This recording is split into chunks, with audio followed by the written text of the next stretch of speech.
Welcome to the Mindful Nomad podcast. I'm your host, Miguel Gutierrez.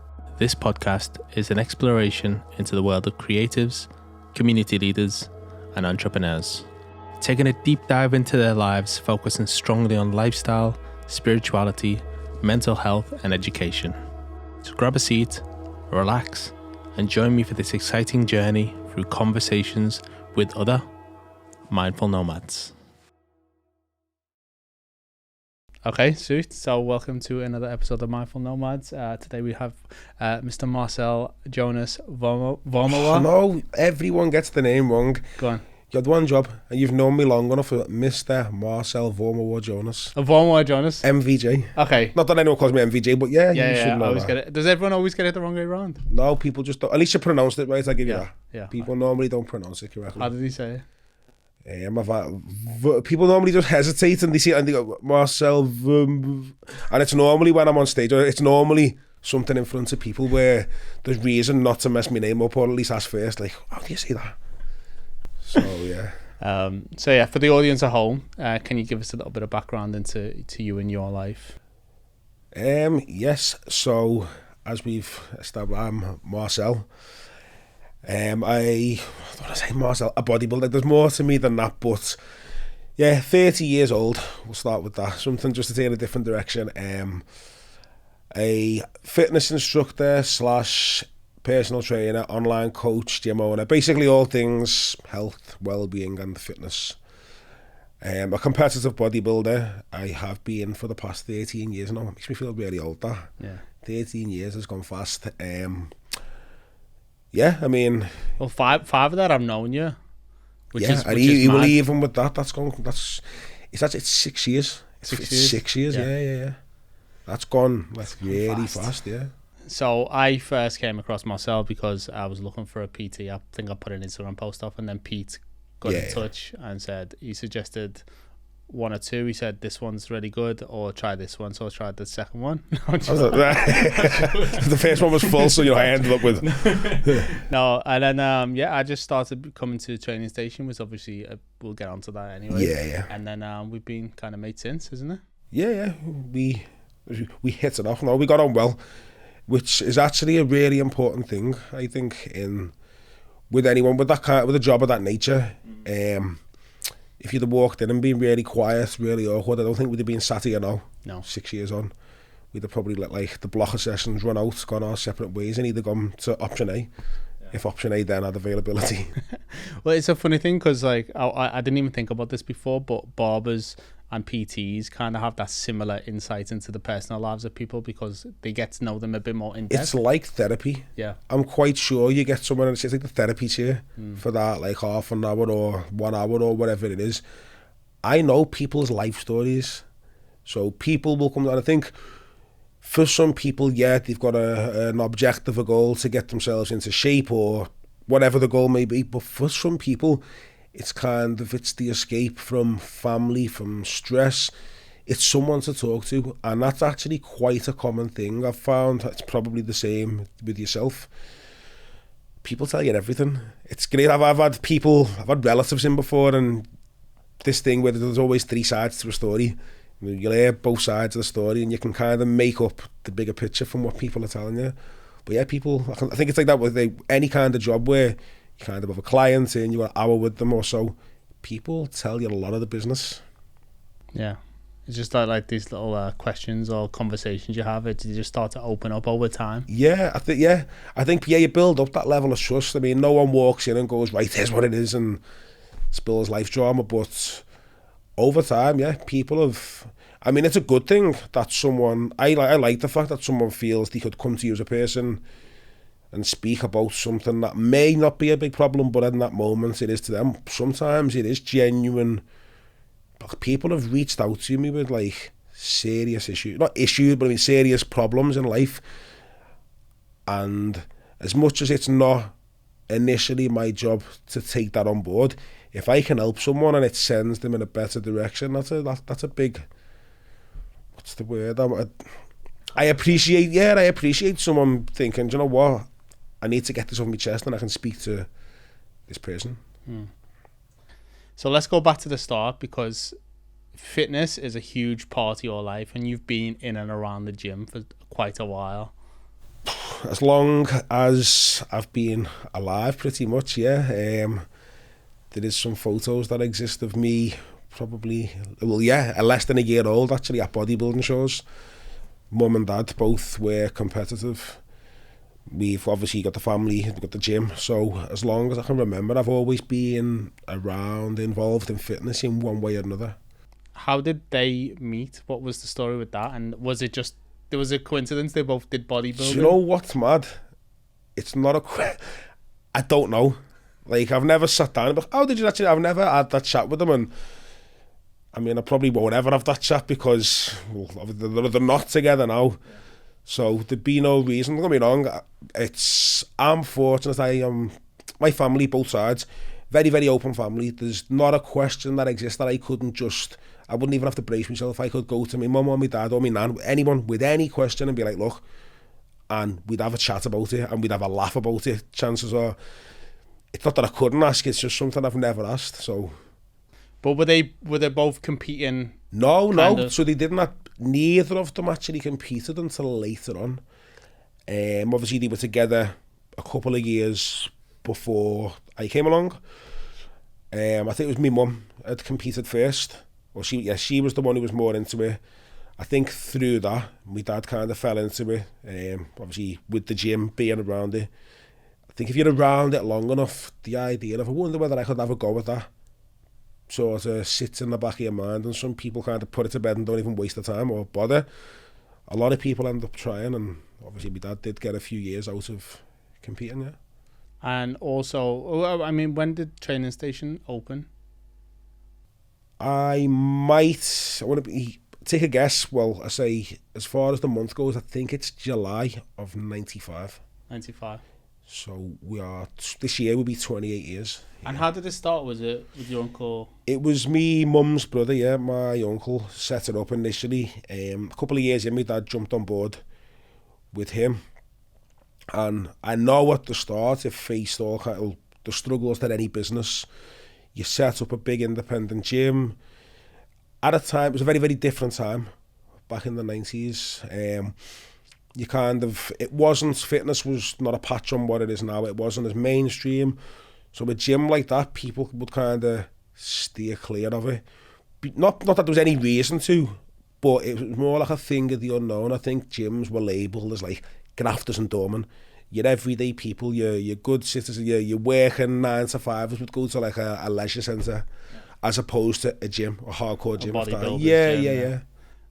Please explain what grafters are to people who are people that make an illegal way of living. We'll call it that. Because I think with bodybuilding gyms, like you're right, a whole lot of people have these preconceptions about what it's meant to be like. And I'm not just saying it, obviously, because it's our own business, but our gym could not be further from that. I know you've seen it for what it is. Like, this is the thing I like, similar to what we said before about kind of the people coming in and spilling their problems to us as individuals. The gym for so many people it's therapy, as in, there is not, like, the type of person that isn't accepted or doesn't fit in our gym does not exist. And it's good because you get to meet people from all walks of life, all backgrounds, rich, poor, like black, white, young, old, male, female, it doesn't matter. We can all be stood around the counter in our gym and everyone will give everyone else shit. It doesn't, we all have a laugh together. I can be stood there at 6 a.m. like arguing or having a laugh with someone who's 30, 40 years older than me. We've got nothing in common other than we've all got the gym in common, but everyone's got each other's back, and I think for a lot of people that's such a big thing. I think Training Station is such an establishment in the way it's such a unique. I mean, that's not to say it's the only gym of its nature, because there's a lot of gyms that exist like that. Yeah. But it's definitely. I'm well travelled with gyms. It's definitely the only gym that I've been to where there's such. I'm not even gonna say it's not. It is a community. I don't mean in a sense of people getting to do things together in that sense, but they kind of are though. Yeah. But it is just self-contained within that gym. Do you know what I mean? That's the first word that comes to mind when I think of training station is community. Yeah, I mean, it's took a little bit of a different direction in, let's say, recent months more than anything, given where it's at. You know, it's a large student catchment area, so I think it's kind of where there's caught on. It's almost like this, what's the word that I'm thinking, like, it's got like a cult following. Yeah. All of a sudden now there is so many students in the gym and people come in, and it's mad to think, even though as established as it is, you see hoodies being worn everywhere, but people will come in and say, yeah, I didn't realise it was here, I only live around the corner. So people are still only discovering it now, but the influx or the intake of students that we've had, and I think each year, students, new students or new people to the city will come in, it's kind of, what gyms is there? Where is it that we can train like a proper gym? And training station is obviously given as a recommendation, and we do just have this constant influx of new faces, which is good. It adds to, again, that thing of different people from different backgrounds. You've got people from all over the country just kind of coming together in this one plan. There's no reason why our paths would cross other than that. Do you know what I mean? It's good. So I feel like a lot of the people in the gym now, like you're saying, a lot of the young students within that age group now, I don't want to describe it, the culture like this, but like the kind of Gymshark culture, like a lot of young teenage, like late teenage years are like into it. Do you know what I mean? Yeah, it's like I'll describe it carefully, because I could not offend outright a lot of people. There's good and bad to it. There is that culture. It's great that fitness is, you know, at the forefront now. Everyone is really into it. So, for example, I was always into fitness. It wasn't cool to be into it. It was obviously, there was people that enjoyed fitness in the gym and stuff. When I first competed, or when I was first training with that in mind, I was like the only person that went to the gym. There was a handful of us at school, so we were fortunate in our last year of school. We actually had a gym, and we'd go at lunch instead of just kind of procrastinating for an hour. And we were lucky in that sense that we had that, and that obviously exposed other people to it that probably wouldn't have gone to the gym. But when I, say, first competed, for example, no one really done bodybuilding. Like, especially at a younger age, I was kind of the one, not that I've set any trend far from it, but there wasn't many people our age who were interested in it in that level. Whereas now, you could probably pick out anyone at random and they'll know someone who's done some form of bodybuilding. Do you know what I mean? So it's good in that sense, obviously, the exposure that more people are aware of being healthy, being into the fitness and stuff. The bad side of it, I think too many people now feel like the world owes them because they go to the gym. In a sense that so many people that I know, I've got two Instagram accounts. They have a personal account and they have a fitness account, and they're all like, quote unquote, documenting my journey. I think if you're say not bodybuilder, but if you've got any discipline that you're working towards, or you've lost a massive amount of weight and you want to document it to keep yourself accountable, that's a journey. If you're just a regular gym goer and you're just filming yourself doing regular sets and there's nothing stand out about it, that's a waste of an account. That's kind of what I think I would see as the negative side of it. There's a lot of people now, we can be in the gym, no, they're not harming anybody, but you're having to move out of the way for tripods and stuff, and I just think, go to the gym to work hard. Work hard for that hour. By all means, if you want to film it, do your thing and go. But when people are now having to wait for machines and, you know, you're in me shot, or I'll have to do that setting, and then in between the edit and stuff, and it holds the gym up. That's what I would call like the negative of it. Do you know what I mean? I think I'd say obviously there's people who are probably doing videos for the online coaches or whatever like that to show form. That's acceptable. Some people are just documenting. It's like, oh, my day out at the gym. Yeah. Today I done this. Okay, great. Like, in a month's time, I'm still going to be doing this. Okay, great. Today I ate chicken and potato. But there's no end goal. Yeah. So I can't understand, what is it you're documenting? Do you get what it? Does that make sense? That's because now these people obviously feel as though they're, you know, me and my content and my Instagram, I feel like these people kind of hold themselves in higher regard than what they should in terms of being in the gym. Has Training Station thought about implementing like a no tripod kind of? No. Do you know what? we would be as few and far between as far as implementing anything like that. As I say, it doesn't harm anyone. Until it becomes a problem, then. If it became a problem, yeah, we would probably have to say that. I'm sure there'd be a way around it. I don't know whether that would be maybe, if we could find a way to cater to it, maybe opening the gym at a certain hour or staying open for an extra hour if you want to come in and film content. It's never really been thought up of or discussed, but I mean, if it ever came to it and there was a way to turn it into a moneymaker, then why not? That way it keeps everyone happy. I've never seen it that bad in training stations. Yeah, I mean, there is other gyms that it's worse. Yeah. It is more noticeable now because you've got kind of a distinct two different types of groups. You've got what I would call the lads that have always, and obviously girls, well, the people, the gym goers who've always been a part of it, and then you've got the students. Oh, they like to film more. And yeah, there's a definite, I think if you'd have pulled a tripod out 5 years ago, someone would have knocked it over and said, get out. But like, as you know what I mean, it would have been part of it. Look at this, look at him over there, whatever.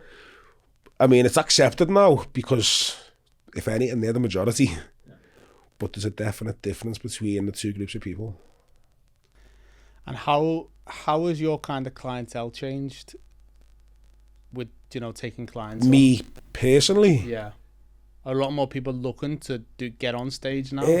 Yeah, there's a lot more people exposed to it at the time. I mean, stereotypes exist for a reason. And there was the stereotype of bodybuilder that would be leaning towards shows. There's a lot more categories in the whole bodybuilding fitness world now, so it appeals. It appeals to a lot more people. It's more attainable. It's more achievable without as much hard work. There's obviously categories that not necessarily require less hard work, but the look that is required of it is not as extreme as what you would consider traditional bodybuilding. So it's open, more people are open to it, if that makes sense. You don't have to build that mass over 20 years or whatever. Yeah, I mean, you've got to be a lunatic to want to do bodybuilding anyway, at that level.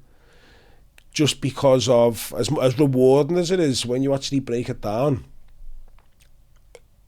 to actually be able to hold that level of routine for such a long period of time where food, training, sleep is the forefront of your mind 24 hours a day. That is the priority. It doesn't matter what's going on else, anything else in life, stress, work, relationship commitments, they all take a back seat to food, training and sleep. I guess for you, being a competing bodybuilder, your look and how you look is part of your image and your brand. But for other people, would it be, if you're just the average Joe who's also competing in bodybuilding and they're not getting anything back from it financially, is that a bit mad? Or I don't make money as a bodybuilder. That's what I mean. I've not made a penny as a bodybuilder. But it's a popular misconception because I think if you were to look at my Instagram, and I don't post it like it's this glamorous lifestyle as some people do. But I think people sometimes see it. It comes across that I have this easy life. I go to the gym, I'm training, I'm in with people, I've got this person. It doesn't appear like hard work, even though obviously the behind the scenes stuff is a lot of hard work. Well, that's what I mean, though. Because you as a brand, how you look brings in clients. Yeah. So I know it doesn't directly. I make a living because I am a bodybuilder. I don't make money on stage, and I know some people do sometimes think that. That makes, you know what I mean? That's what I mean. Yeah, so, yeah. like, if someone was going to do it without that financial return in some way, is that a bit mad? No, I think everybody, well, as much as I would never push anyone forward. I would say to anyone who wants to do it, have a good long think before you even consider it, because it is such a commitment. It'd be good for everyone to go through a prep diet once in life. Just the discipline that it teaches is far superior to anything else I've had to commit to in life, because you don't really get to switch off from it. It's not like it's, say, football, for example. You go to training, you go home, you switch off, you go back to training the following day or later on in the day. You don't switch off. You do your hour or your 2 hours in the gym, you go away, it's food. Then it's whatever else you have to do in life. Wait there 1 minute, food. and then you'll do your cardio, you'll go home, prepare food for the following day.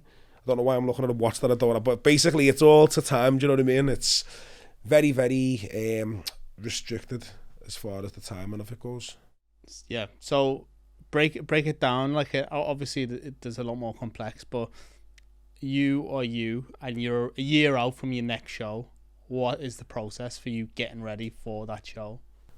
Well, I mean, at the minute, it's doing what I would do in the run-up to a show, with room, not room for error, but with room for a bit of living, a bit of life. I follow a plan with food, obviously the boring stuff, 6-7 meals a day, set times. If you turn around now and say, do you want to go for food after this? Well, yeah, okay, cool, why not? I'll just replace a meal because I know I can. Training stays the same, follow a plan. Train, set body parts, set days. And I aim to get as good a sleep as possible, so the rest really stays quite consistent. I mean, it's boring. It's rewarding, I can't say that. I think the rewarding side of, for me anyway, outweighs the fact that it's boring. And I think I'm at a point now where it's just second nature. It's just what I do. It's just part of my day-to-day life. If I wake up and don't have meals prepared for the day, I feel a little bit like, oh, how do people live like this? But I understand it's still such a minority. It's not the norm to have set food all cooked in boxes and know exactly what you're going to be having for the foreseeable future at every meal. That's such a big part of your life, because I've been in the gym and I've been training and you've been like, hang on, and you go out and you get a box and get food. Yeah, and he's like eating and everything for me comes second to food. Even my life could be falling apart, I would make sure I get my meals in, because that to me is like the one, like the non-negotiable. If I let that go to shit, everything would go to, like, that gives my day some kind of, there's a reason to jump out of bed. Even if I could have nothing to do for the day, say a Sunday, which it would like the one lay-in that I get a week, but I'll still probably have an alarm, or I'll still jump out of bed at 7 a.m. I'll eat. If I'm tired, I'll get back in bed, but at least I've started the day right. Do you know what I mean? So it creates such a routine, such a structure to my day, and then everything else kind of falls around that then. So you're Marcel, you're driving down the road, you have a car crash, you lost your legs, but it's meal time. What do you do? Here's some perspective. And I'll give you a better example. My little lad, my son was born last year, and I was in work. I got the phone call.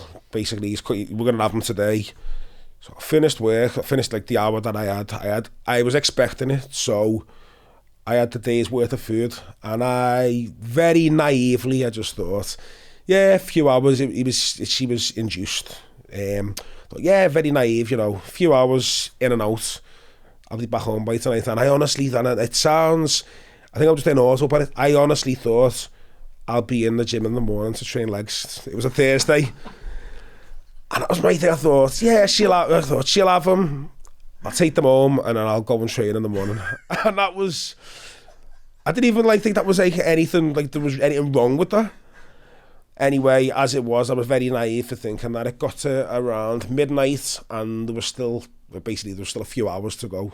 He's not coming anytime soon, so I was like, right, I need to go home. Bear in mind, we were in Liverpool, it was in Warrington, which is, for anyone who knows, it's a 20-minute drive down the motorway. Like, right, I'm going home for an hour, I need to get tomorrow's food. Now, I anticipated this, so tomorrow's food was already cooked, it was already boxed up. I go home, it's like 1 a.m. I've been up since 6 a.m. So nearly 24 hours, I get the following day's full food, because I thought, I'd spoke to my mum and she said, oh, no, you can be in labour for days. So I was like, well, okay, I'll take a day's worth of food then. I took the food back, and as it happened, so I managed to catch a couple of hours sleep. I woke up, it was around 6 a.m. and they were like, right, we're going to start like the final bit of the labour kind of thing. And I looked, I was like, it's time to eat. So they told me there was a microwave in the room next door, like a staff room. So I've been using this microwave for the past day now, and they were like, don't let anyone know you're using it. We shouldn't really let anyone use it, but we can see you've got a lot of food with you.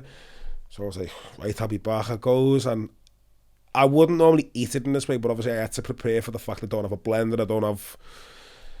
So I took a tub of cold eggs, I warmed them up, I come in and she just looked at me and went, "You're seriously eating now?" And I was like, "It's time to eat, mealtime." And she was pushing the baby, and like I could see the baby's head, and I'm like that with eggs, stood at the end of the bed, and like nurses are coming in and going, like, "Where's he got the food from?" And I was like, basically, "Don't mind me." Finished the eggs, put them down, got me shake, shook me shake, and had that, and then we were good. So you're watching a film? Yeah, I was just, but yeah, it was time to eat. So yeah, I know that's probably that is extreme. That probably sounds extreme to so many people, but I knew I had a show lined up, so it would have been 4 or 5 months down the line, and absolutely nothing was getting in the way of me doing everything I had to do in order to be my best at the show. When women go into hospital, they take like a prep bag, all the stuff they got. You take your meal prep. Yeah, I had my meals, and yeah, I actually I didn't miss a meal. And yeah, it's got to be done. That's what it takes to become a competing bodybuilder. Yeah, if you're gonna be a good one anyway. So, let's go back to like starting bodybuilding. Did you have a goal in mind? Did you just think I'll just try it once, or? Honestly, at the time, I remember I got into training. So I actually remember going in one day and feeling a little bit faint. And I had it explained to me, you need to be eating correctly. What have you had so far? And at this point, it might be, say, 1 p.m., say 1 in the afternoon. And I'd had a bowl of cereal. And I was told, no, you can't eat like that. This is why you're trying to train. This is why you feel that way. I went away, learned the basics with nutrition, the sort of foods that I should be eating. Kind of took it from there. Started gaining a little bit of weight, and I remember at the time I was doing a little bit of MMA as well. Obviously, the two things don't go hand in hand. On one hand, I'm in the gym, then I'm going in and doing like an MMA class. My body was so beat up. I remember I'd gain weight, the weight again, I'd lose it. I was trying to juggle the two, it wasn't really happening for us. So I decided to leave the MMA and just focus on the gym. I remember I want to get abs for summer. I've never really had a good set of abs. Try and get abs for summer, and then learning the basics with diet and what I had to do to get that. I just started to cut food out. I used to eat, before that point, I used to eat terribly. I was fortunate. I was always in okay shape, but nothing great. I mean, I was 15, 16 years old. I learned the basics with food, and then kind of took it from there. And then the idea was like, do you reckon I could do a show? It's like I've seen grow up, obviously, I've watched a lot of the people in the gym do shows and stuff. There's a junior class available at this point now. I'm 16. We'll carry on training and just see how you know. So I think it actually got to around Christmas time, and it was like, right, January you start a diet. The show was in May. I ended up doing, I think it was about 15 weeks of diet, so it would have been a little bit later than the January. And then I ended up actually doing 3 shows that year, which was first competitive year. I was 17 at the time. This was, as I say, before it was like the thing to really compete. I was in 6th form, so I missed out on prom. The last couple of weeks that I had in school, it was prep meals, didn't miss a meal even back then. Missed out on when we first started to go out into town and stuff. I was never really a drinker, so I missed out on a lot of that. But I'd done my 3 shows anyway, finished the last one. The last one came just before my 18th birthday. I won all 3 shows. Oh, really? It was a cool little, I remember, like, thinking back now, it was a really cool time. Passed my driving test, done 3 shows, won all 3, and the last one was over in Greece. So I got to, it's not really travelling, I was away for 2 days. But I got to get on a plane and go somewhere, and I had a story to tell about my bodybuilding. It finished somewhere I didn't expect it to. Turned 18, left school, passed the 2 A-levels that I ended. It was just a good time. Do you know what I mean? And did them wins, is that kind of what spurred you on? Did you get a buzz off it? Yeah, it was hard. It pushed me. It was challenging. I came away from it and I thought, you know what? I want to really see what I can do with this. Now I've still got a couple of years as a junior. Went away, came back, obviously improved, done another 2 shows the following year, won 1 and made it to the British finals. So at this point now, I've never lost a show. Not that, I think probably me at 18, a little bit naive again, thinking you just kind of turn up and win. got beat at the British finals, and I think it was a lesson I didn't realise at the time, but it was a lesson I needed to go through. Basically, don't get too complacent. Got beat, and I remember being gutted at the time. Obviously, they call out second, and it's your name, and I said, "Whoa, someone else is getting like that buzz of winning." Yeah. It was hard because the British finals were at the end of the year. So whereas I'd done the first year, I'd done my diet, and that was it. I had to diet, have a month off, diet again. And after spending most of the year on some form of strict diet, it put me off a little bit because I was like, I'm sacrificing a lot here. Bearing in mind at this point I'm 18. Yeah, I took a year off, and then I thought I've got one more year as a junior. Let's really knuckle down, see what I can do. This was 2013, competed. Actually finished in Italy at the World Championships, won the World Championships, which was the biggest anticlimax ever for me at that point. I honestly believed at that time, I don't know what I expected. It's not a position I've been in, but I thought, I didn't expect to ever get to the Worlds. I thought, after winning, I'm going to get home. There's going to be a queue of sponsors like around the gym. Everyone's going to be coming in to see me. There'll be a queue of people, can you please train us? And then when I very quickly learnt, you won, you were in shape, now you're not. Now you're not a bodybuilder, you're someone who goes to the gym. You dieted so hard for so long, and now all that's gone. After everyone had said, well done, congratulations, I was just kind of like, wow, I'm just like regular me again. It was horrible. And after the prep being so hard, I did start going out for the first time, partying, drinking, living life. And I thought, I'm done with this bodybuilding thing. I was like, it doesn't really interest me anymore. Took a couple of years off. And what actually happened, so yeah, after that I didn't train for maybe 4 or 5 months. I'd had enough. I'm on a night out and someone goes, oh yeah, you used to do the shows. Obviously you don't do that no more. And basically that was like, you used to be big and now you're not. You don't even, and I was like, wow, you get bad news if you're on a night out or you've had a drink and you just sober up in an instant. And I was like, right, that's it, I'm done. I'm never having no one say that again. So I was back to the gym. And it was so hard. Everything that I was going in and lifting, no problem, was hard. So it was like starting in the gym as a beginner, which I hated.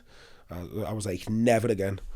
So I balanced both. I started to balance both. Then I would train hard all week, go out of a weekend and probably undo me hard work. Yeah. How did you kind of have like a mentor at any point during that? For the first couple of years, yeah, I got a lot of, all my help was, say, mum, dad, uncle. They taught me all the basics or everything I needed to know. And if there was ever anything I did need to know, they were always there. So I could always ask them. A lot of it came from, it's the sort of thing you could have the best team around you. If you don't want to do it, you're not going to do it, because of the level of commitment it involved. When I actually grew to enjoy it and I realised, wow, I can progress so much more if I focus on it, I just took it upon myself to start being disciplined, preparing food, and so on. And yeah. What kind of... I know we've talked about this before, but we talked about, you go off, you don't do macros, you do calories, and... No, so the other way around. I've never... I couldn't tell you the calorie value for any diet I've ever done, and that's obviously taking it to the extreme end of things. I've never ever worked things out in terms of calories, in terms of the actual number of calories. It's more of an old school way of doing things without boring. Essentially what I will do is set a plan. If I'm trying to lose weight, set a plan, obviously consistent, proteins, carbs, fats. If the weight isn't coming off as it should, I'll lower the carbs, lower the fats. If it's coming off too quickly, I'll increase them slightly. So it's only ever slight changes here and there. On the opposite side, if I'm trying to gain weight, set a plan and push food up accordingly. If it's not increasing each week, I need to eat more. And it is technically I am doing the same, just without actually working out. I'm not overcomplicating it by putting numbers to everything and being really sciencey with it. And I know you've done it two ways, where you've started to adjust your food up to a year out, and then you've also started to just diet like 16 weeks out, haven't you? Yeah. You've done it two ways. Which was your preferred way? For me personally, I enjoy, if I committed to a show, say 12 months from now, in the back of my mind, the show's at some point in the future, so I will always eat with that in mind. So really, as soon as I commit to it, I'm on prep, because rather than drastically change, I wouldn't go from eating shit to all of a sudden, right, I'm on plan. I just kind of adjust, and I'm quite disciplined throughout. So the longer, slower approach I find works well, because I wouldn't go out of my way to completely eat, well, the opposite is what I would if I had a show coming up. Do you know what I mean? You're starting to do a cut. I know it's a bit harder, isn't it? It's harder mentally, because you get used to kind of having what you want whenever. When you suddenly cut that out, it's like a shock to the body. But even the mindset, like once you get used to having that freedom, and all of a sudden now you can't, you crave food, your body, it's human nature. You always want what you can't have. So if you tell yourself, yeah, I can have this food, that, and then all of a sudden you can't, you start to crave it. Whereas if I limit myself, I don't really miss it until it gets towards the end, which is really, it's meant to be tough. It should be tough. So, yeah, going back to like prep, I know you've had some dark times. What is it like? Like, what is it like the kind of leading up to a competition? How much of an honest insight do you want? Oh, very honest. Okay. I have physically, so I will say from 6 weeks out, that's where if you're not struggling, I personally don't think you're working hard enough. That might be me being very militant with it, and obviously being set in my ways. If there was an easier way of doing it, but getting the same results, I'd be open to, I'd be all for it. The way that's always got me results is to absolutely run yourself into the ground. I've done cardio before, been in a gym on my own. If I've had a busy day and I've not made it, I've gone and opened up. It's not the most sensible thing to do. I'm in a locked building on my own. I've passed out doing cardio. I've woke up and being like, wow. Like I've had a message of someone like, where are you? Are you up? And I'm like, wow, I've been out cold for like 10, 15 minutes. I've been at home and I have physically had to pull myself up the stairs, hands and knees. Like if you were a fly on the wall, you'd be thinking this guy's going insane. The last prep that I'd done, the last few weeks were really tough. I think it just got to a point where I'd mentally had enough. But given the position that I'm in, where people will go to me for advice, I'm like, if someone came to me and said I'm going to give up, what would I say? And obviously, I know I'd say absolutely fucking not, like, no, carry on. So I was telling myself that every day. But there was days where I would do the bare minimum in terms of I'd get work done early, I'd be up 5 a.m. I'd get work done, I'd have my whole days where I'd make a to-do list every day, try and stay occupied, but I'd have it done by midday. I'd put the key in the back of the door, lock the door, and just sit there and be like, now what? It's such a long time. I might have been like that for 3 weeks. It's such a long time to be bored, and it's not, I can't say, right, I'll go and have this, because I was starving. I didn't have the energy to go and do anything. I can't take myself anywhere. I can't take myself for a walk, because I've done my steps for the day, and I was just existing. I'd put an episode or something on, I haven't got the mental capacity to kind of focus on it. So I was just sitting there thinking, how long can I do this for? And it really was like that. In terms of how drastic the food or changes are leading up to that last 5-6 weeks, what is it like for the average person to understand?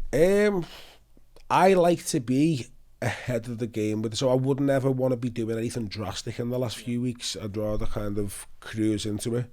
So the changes would be few and far between, but it's so meticulous.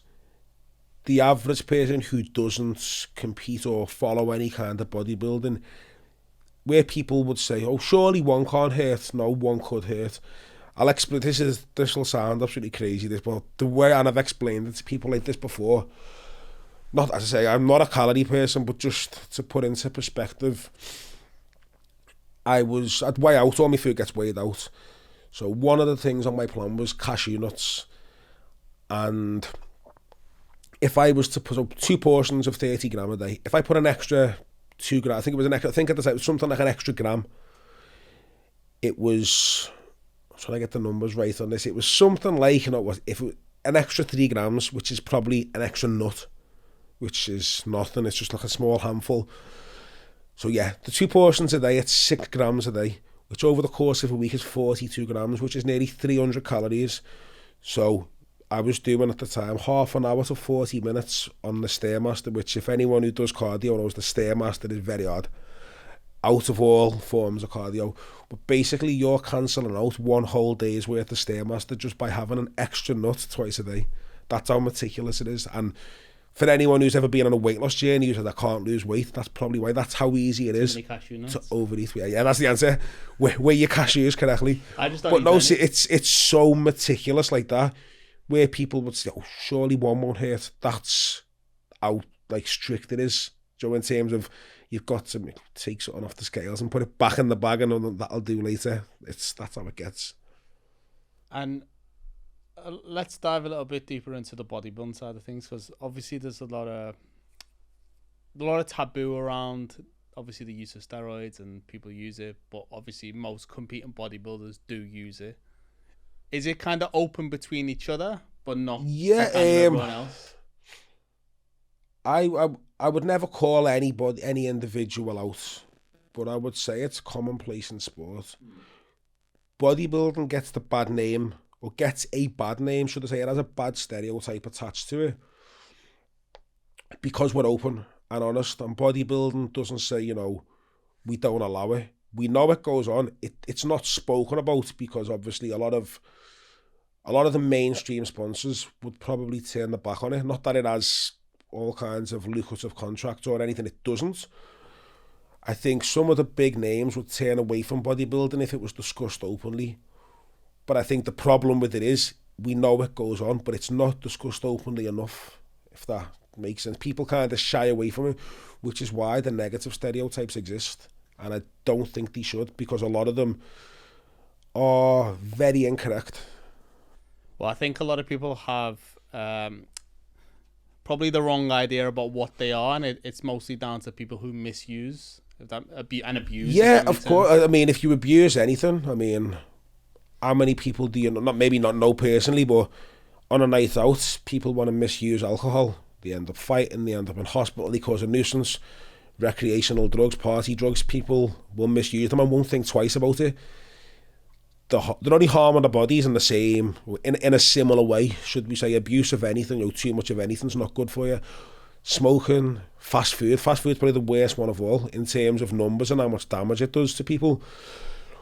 But people don't really, I think if you mention steroids, it's looked at in such a different light. I think the problem is, as I say, it not being spoken about. People aren't educated on it. People want to shy away from it. It just has such a negative stigma attached to it. Which is mad.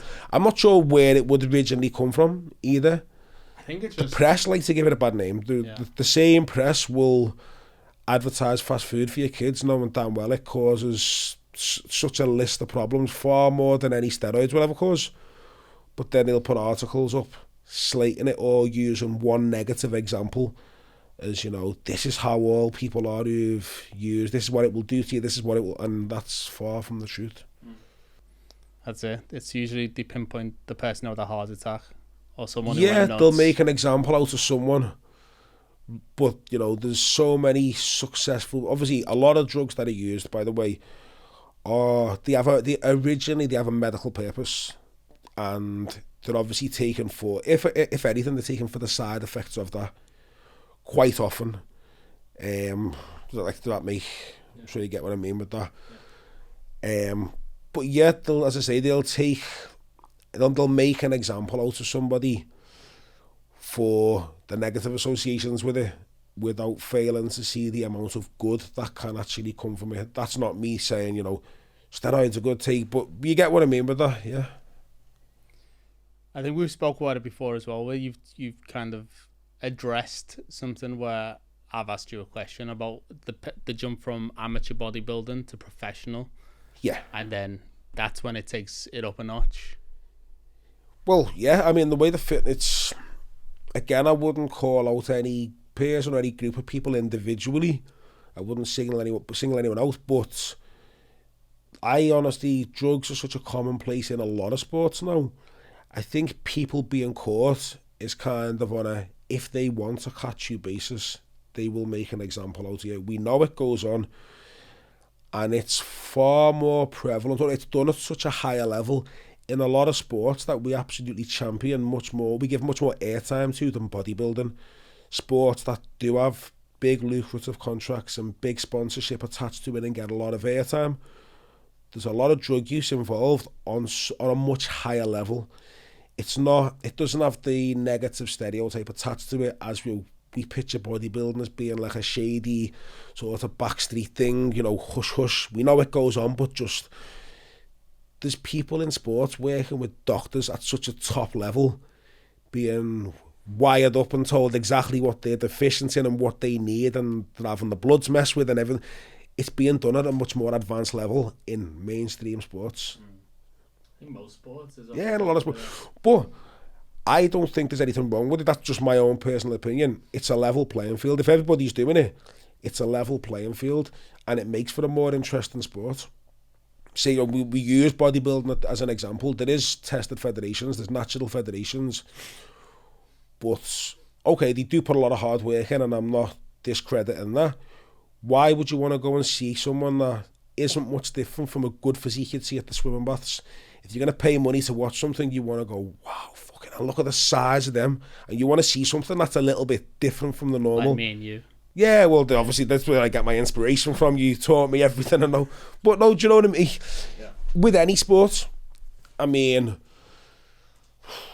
would you want to see people racing around in stock Ford Focuses, or do you want to go and see a race car, like driving past at 200 mile an hour? You go there to see the extreme end of anything, and you want to see the limits being pushed and what people can actually do. Yeah. So I don't think it's a bad thing for sports. It makes sport more interesting. I think if anything, it should be spoken about and discussed more openly. And if it was, it wouldn't be. You'd probably get less negative stories attached to it, because with it being discussed openly, good advice would come with that. People wouldn't have to, hide it or kind of take it upon themselves to guesswork with things. Be monitored a little bit more. And yeah, it could be regulated. Yeah. Yeah. So what is it's like going forward? What is kind of your plan? Because I know you've thought about the professional route before. It changes every time you ask me. At this point in time, I'm going to treat it for what it is. It's a hobby. It doesn't put food on the table. It doesn't pay bills at this point. It allows me to. I'm going to treat actually bodybuilding in terms of me physically being on stage. I'm going to treat it like a hobby. So I'm going to do whatever it is I enjoy. If I don't wish to compete, I'm not going to put myself through it. I will compete again. It will more likely be next year now. But if something comes up, if any shows came up and I thought, you know what, I want to do that just for the experience of it. I'd like to travel with it. If a show comes up somewhere in another country, then why not go and do it? I'm going to have the same outcome as I'm going to have competing over here. I can go through the same process of area qualifier, British finals, Worlds or Universe, depending over here. Or I can go somewhere else, experience bodybuilding in a different country, which in the little bit of experience I've had, it's always been something I'll remember. It's got a story attached to it. I may as well go and do a show abroad, enjoy it, get the same outcome, still qualify for the same shows, but as I say, enjoy it for what it is. And how do shows work like that? Are you allowed to just rock up to any? As it's became more popular, yeah. At one point in time, it was kind of, you had your area, you were limited to the area. So if you were, say, from the northwest, you had to enter, you couldn't enter out of area. There might have been, say, 8 shows. It could be like a northwest, a northeast, a south, all the areas. They would take maybe the top 2 or 3 from each class, from each area, and then they would all be invited to a British finals at the end of the year, or after all shows have been done. They would then take the top 2 from each class and invite, say, sometimes to a World, a European, a Universe. Each of the representing countries would take their own top 2 or 3, and it would be kind of like a best of the best. Nice. And like, I know you've got a massive family on both sides. Yeah. And you do have quite a lot of history with sport in your family, isn't there? Yeah, there's a lot of us. I'm going to end up missing somebody. I'm going to get grief off somebody if I miss them. We need a list. Off the top of my head, and if I do miss anybody out, I'm sorry. There is my cousin, who's a professional boxer. I'm not even going to try and remember she holds 4 world titles at the moment. She got them all last year, didn't she? Yeah, there's one that she doesn't have. I'm going to get it wrong if I even try and say so. I don't want to, but yeah, she has 4 of the world titles at the minute. An uncle of mine, again, Natasha Jonas. Yeah, I forgot the name of all the Natasha Jonas. I have an uncle that is, I'm going to get this wrong, I think 7th Dan Karate. Yeah. Basically one of the highest achievements that you can kind of make it to. Practiced it lifelong. He has a studio that he works from now, teaching people in that. My dad was a semi-professional footballer. He dislocated his hip actually playing football when I was, might have been 4 or 5 at the time. Always swore, no, I'll get back to it, and never ever played again. Oh, really? I didn't know that. He has since, obviously he's competed since then in bodybuilding. There is, so my sister was at one point an elite level gymnast. There is one of my younger cousins. Me and football, I don't even know how it works. But he's something to do with it, whether it's an age group, but he plays for Liverpool. I know he's obviously not in the main team, but I mean Is he like 17? Possibly, he's 18 now, I think. That's terrible, lad, isn't it? I know a lot, but I don't actually know anything. But he's headed towards possibly being very successful with it, yeah. And that's, as I say, that's just to name a few. Yeah, nuts. Some good genes in that gene pool. Yeah, of course. On both sides of the family. Yeah. Because your uncle also did quite well in bodybuilding. Yeah, but say mum, dad, and uncle all competed in bodybuilding as well. And what is the kind of plan with the gym going forward? I know you just expanded into Yeah, so we've expanded it. The gym's now twice the size that it once was. Filled it with a lot of new kit. The plan going forward, as I say, is just to get a better structure in place with it in terms of how it's run, how it's managed. It's outgrown its old self. It was a small independent gym. We could rely on a diary and relying on people coming up with goodwill and honesty and be like, yeah, my membership's due, and paying it when it was due. It's outgrown that now, so probably putting computer systems in place so that you have to scan yourself in. I know we lose a lot of money with scumbags not paying membership on time, which, I mean, well, I'm glad you said it. No, do you know what? In a way, I don't blame people for doing it. I hate people that do it. If you go to supermarkets and they don't charge you for something, you don't run back and tell them. So I get it. When it's not your business, we'd all do the same. If someone forgets to charge you for something, it's being set up in a poor way, so people take advantage of it. But yeah, it's literally a diary. Yeah.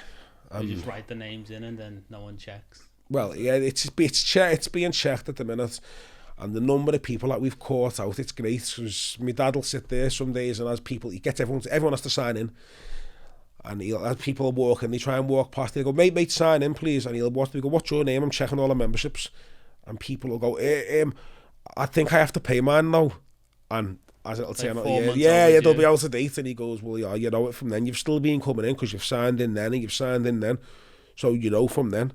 And they're like, oh, okay, so they end up having to pay for like 6 months worth of membership, 4 of which they've already had. Yeah. Do you know what I mean? We've caught out a lot of people like that. See, getting on top of things like that, there's still machines and equipment that we're going to upgrade, improve, and probably getting on top of the advertising and with the clothing. The clothing, absolutely, it's we get an order of clothing and it's gone within days. Already? So yeah, probably doing some more or something different maybe with the clothing. So this podcast, obviously, quite a lot of stuff is about mental health. Yep. What is it for you that keeps your mental health in check?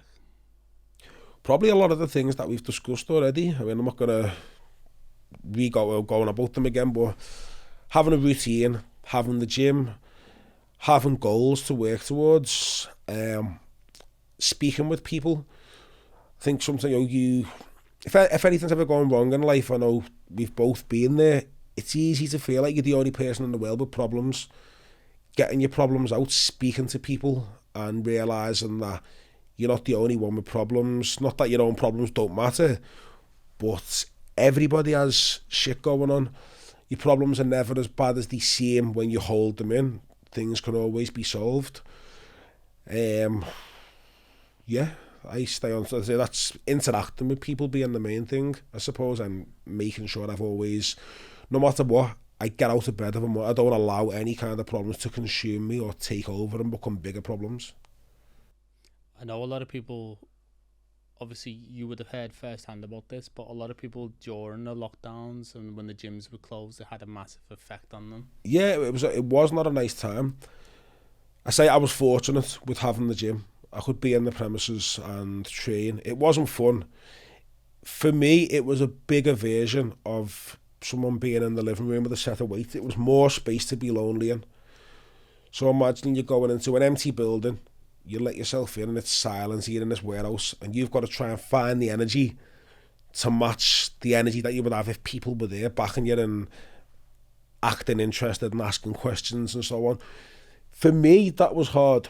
The gyms definitely should not have been made to close. I don't think anything should have. You know, there was always better ways of going about it. But I do think shutting the gyms had such a negative impact. So many people, as we said at the very start, use the gym as a little escape. If you've got any other problems in life, you go to the gym for an hour, you jump on your weights, or you have a chat with someone and you forget about your problems. And I've had conversations with people. I've had someone honestly, as a result of the lockdown, I say we lost one of our lads at the gym, one of the good lads who's always been a member of the gym, who took his own life, unfortunately, and it was horrible. I'm not saying that he'd done it. There was a lot more to it. I'm not saying that he'd done it because we were in lockdown, but he did used to come and sit in the gym for a long time with us. And obviously we didn't know the full story. There was obviously more to it going on inside that than what we knew at the time. But the gym for him, he would come and he would sit there for a few hours and he'd have a coffee and he'd have another coffee and he'd probably sit there for 3-4 hours before he even trained. And we'd laugh and say, like, fucking hell, are you going to do anything? But that for him meant he didn't have to go home and sit at home with his thoughts. Had the gym have not shut, he probably would have came to the gym that day that he'd done what he'd done. He probably would have sat with us as normal, had a laugh, forgot about it for the day, or put them to bed, and he probably would have got up the following day. It wouldn't have been as big an issue. I mean, it's not to say something may not have happened later down the line, unfortunately, but at least then I don't think it would have happened. It actually happened when we went into a second lockdown. It was the second day of that lockdown where he's probably just thought, I can't do this again. I've had someone else come to me personally, and it so casually, it wasn't even a big deal, and say, look, I won't go into the specifics again of but he said, look, I'm basically having suicidal thoughts. I've not tried to kill myself. He basically come to us and he said, look, I've put something around my neck and I don't like the way it feels. I can't go out like this. I'm letting you know so I'm accountable and I'm going to stay in touch with you. And then he came to us another week and he was like, mate, I'm fine. As soon as I told you that, I just felt like, fucking hell, what was I even... And again, I put that down to the lockdown. He was at his worst. This is somebody who had a lot of bad news. But I think all of a sudden now, when you haven't got your support network, or it's harder to go about your daily routine, it made everything 100 times worse. But they're two stories that, you know, have affected me. One, I would say, in a positive way. I know that there's nothing positive about that, but again, for you to think, wow, of all the people, he knows he can come to me and speak to me, and I'm seen as not like the voice of reason, but someone who's approachable enough to speak of something that important. I really respected that and felt honoured that someone felt he could come to me over that. Yeah, there's the two stories that I know of personally. Yeah, I think it locked a lot of people up with their own thoughts, and a lot of people don't know how to be alone and by themselves, especially for long periods. I was not either of those two stories myself, but and in something, say, at the time, a friend of mine who's one of my best friends, he's a doctor, and at the time I was still prepping for the show during lockdown, because I thought it'll be re-announced, the dates will be come back up at some point. And he said to us at the time, we were just catching up, and he said, maybe get some blood work done just to make sure you're healthy and everything's okay. And I said, no. And the reason for that, I explained to him at the time. I said, I'm putting my mental health ahead of my physical health. Right now, I'm not. We're all locked up. There's nothing for us to do of a day-to-day. But I've got a reason to jump out of bed at 5 a.m. every day, because I was up at 5. I was on the waterfront, 6 a.m. every morning. I would do my cardio. I would train, I would go out to get me food. I had something to do every day. If I don't have that, I've not got a reason to get out of bed. I may as well just go and get in bed for the next week. So I was like, for me, I'm putting my mental health ahead of my physical health. If someone says to me now, there's a problem, you can't carry on doing what you're doing, I had nothing to bother trying for at that point, do you know what I mean? So I was like, no, I'm going to carry on doing what I'm doing. And it was probably the one time I took that approach, but that's what got me through the lockdown. When you say cardio on the waterfront, is rollerblading cardio? Oh, did you see me? Oh, I knew that was you behind the bushes. No, I used to get out and just do, and actually at the time I'm very grateful for a friend of mine who was probably equally bored, because we're all used to working and being up every morning. He knew I wasn't in the best of spaces, and he said, right, I'm going to get up with you every morning and I'll meet you there and we'll walk. And honestly, like, that lad did not let me down once. We were there, I'd get a phone call, my alarm would go off, and 5 minutes later I'd get a phone call, what time? And say by 6 a.m. we were on Otterspool. We'd do the walk. There was days where we'd get there and it would be absolutely pissing down, and I'd think, I'm not getting out the car today. And he'd jump out the car first and go, hood up, let's go. And I'd be like, well, he's counting on me and I've got to. He doesn't even have to do this. And we'd get out, we'd do an hour's walk, get back in the car absolutely soaked. Like, you could wring your clothes out. That's how bad the weather was.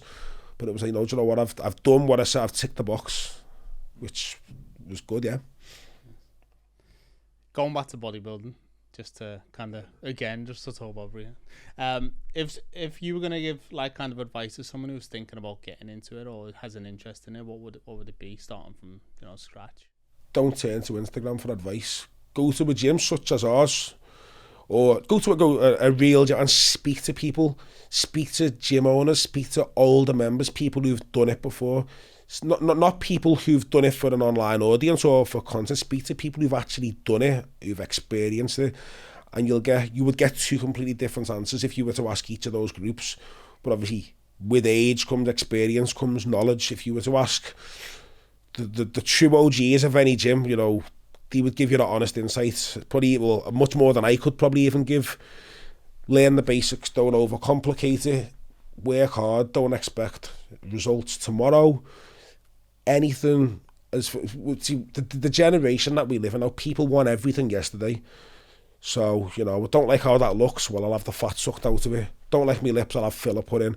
Don't like this, put filler in, I'll fix a problem. I think with bodybuilding and with building the physique, it is the only thing you have to legitimately go and earn. There's no shortcut for it. It takes time, persistence, consistency, discipline. There is no cheat code that is going to make you bigger or stronger overnight. You've got to go and put the hard work in literally every single day. Understanding that you're in it for the long run. It's a marathon, not a sprint. I've mentioned this before, so I won't repeat myself, but a couple of years back, I spoke with the top one. He ended up actually becoming the number one bodybuilder in the world. Fortunate enough to have sat with him as casually as this. And he said to me, it's a marathon, not a sprint. Always remember that. Enjoy it. Take your time. And unfortunately, he actually passed away a couple of years later. So it's something that I always kind of hold close to, because it's always the approach that I've taken. There's people who are kind of rushing what they're doing, and as much as all the praise and they're doing well with shows and stuff goes, it's very short-lived. I've been fortunate enough that I've not had any health scares or any injuries or anything negative, and I honestly would put that down to knowing when to push and when to pull back and let your body rest and recover. Again, this thing of it's a marathon, not a sprint. You've got to be in it for the long run. And I think even more importantly to that, for me, even though I would say bodybuilding probably is, it's not my life, but it makes up a large part of my life at the moment. But for me, I know there will definitely be life after bodybuilding. It's not something that I plan to do when I'm 50s, 60s. At some point, I know I'm going to walk from it and be like, this is something that I've done. But now I've got more important things, whether that be raising my little lad, bringing him up with whatever sport. I say sport, he could be the complete opposite and just be like, no, Dad, go away. But I want to get him into something, probably not bodybuilding, because say, if you want to do something, you want to be paid for your hard work, and bodybuilding doesn't pay. But I want to put all my efforts into him and into making sure he can be better than I ever have been or I ever was at anything I've done. So yeah, there will be a like probably business as well. As I say, business takes a back step whenever there's a show close, because I don't have the energy or the mindset to put everything in. But taking what I've learned through bodybuilding, i.e. consistency, going at something every single day, no matter what. If I was to take the same approach to a business, then really I can't fail. It's just about finding something that I can absolutely apply myself to 100%. What do you think that is? Do you think have you got an idea for a business you wanted to Honestly, I don't know. I have so many ideas. So many ideas cross my mind. And if for one reason or another I shoot them down, I put them to bed, forget about them, and I'm like, no. I'll know when the time's right. You started little things already? Yeah, I've had a little go at a few things, and I've never stuck at it. I've stuck at things. If I've not stuck at it, it's because I've got to be 100% into it. For even much more importantly than say like money for me, it's time and effort and energy. I don't want to put everything into something that I'm not really bothered about. If that makes it, you know what I mean? It's got to be something that I'm absolutely sure on, that I enjoy doing. It's not a chore. I'll wake up and look forward to working on the project and watching it grow, watching it progress. And I guess eventually the gym is probably gonna. Yeah, I mean, partly be yours. Yeah, I mean that's probably the most likely route. I will end up taking on some percentage or some part of the gym in full. Yeah. To be something, yeah. You're doing the spinning I'm sure classes. a lot of the problems that I've mentioned earlier will end up being my problems to fix. So yeah, there's always that side of it as well. Nice. And if people want to find you on socials, where can they find you doing your workout videos? It's at Marcel Vormawah. You couldn't even say it right before, so you're probably best putting that here for someone and spelling it out, because no one's going to find that. Yeah. Or say at, I don't even know our business name. I think it's at training_station2. Again, we'll put that on and send the correct link. Because it is the second one. It used to be in a different location. Yeah, so the reason we are Training Station 2 was when we moved locations. And then someone else is actually calling himself Training Station now. I don't know who it is, but there's another gym, I think the other end of the city, called Training Station. And they're not the original Training Station. We are and we were. Let's get that in. Sweet. Well, yeah, thank you for coming down. Thanks for having us. I appreciate you letting me know a little bit more about bodybuilding. Yeah, I mean, there is more to me than bodybuilding, but... No, that's it. Fish and a rice cake. Yeah, that's it.